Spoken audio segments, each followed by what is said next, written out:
Hello, book besties. I'm happy we're here together. Please like and subscribe, and together we can share stories with more friends, just like you and me. Friends, today's story, Frederick, by Leo Lionni.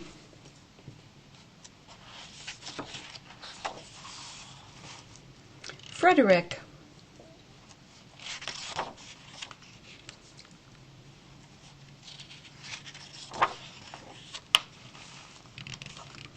All along the meadow, where the cows grazed and the horses ran, there was an old stone wall. In that wall, not far from the barn and the granary, a chatty family of field mice had their home. But the farmers had moved away, the barn was abandoned, and the granary stood empty.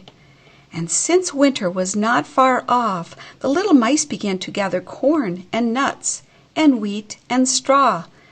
They all worked day and night, all except Frederick.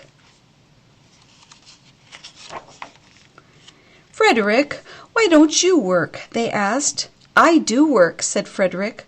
"I gather sun rays for the cold, dark winter days."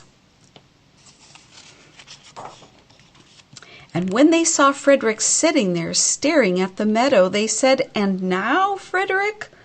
"I gather colors," answered Frederick simply, "for winter is gray."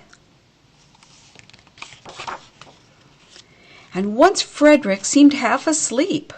"Are you dreaming, Frederick?" they asked reproachfully. But Frederick said, "Oh, no, I am gathering words, for the winter days are long and many, and we'll run out of things to say." The winter days came, and when the first snow fell, the 5 little field mice took to their hideout in the stones.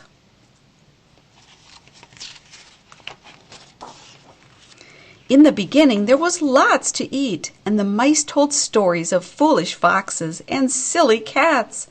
They were a happy family.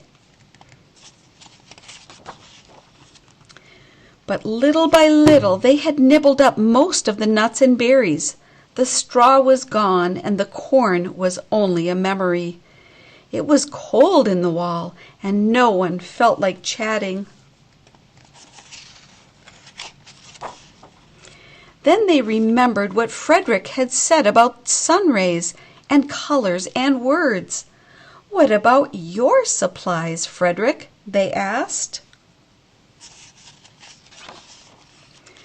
"Close your eyes," said Frederick, as he climbed on a big stone.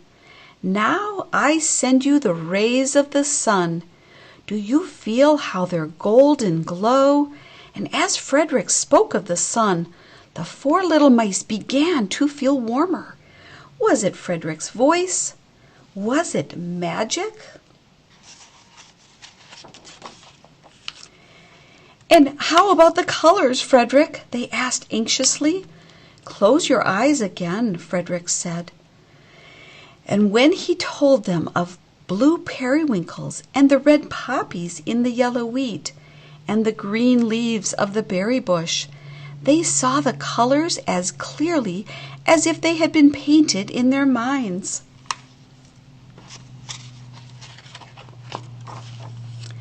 "And the words, Frederick?"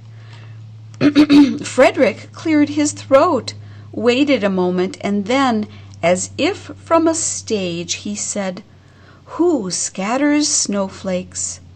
Who melts the ice? Who spoils the weather? Who makes it nice? Who grows the 4-leaf clovers in June? Who dims the daylight? Who lights the moon?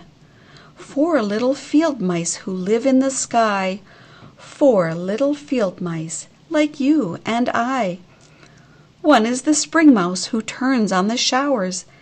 Then comes the summer who paints in the flowers.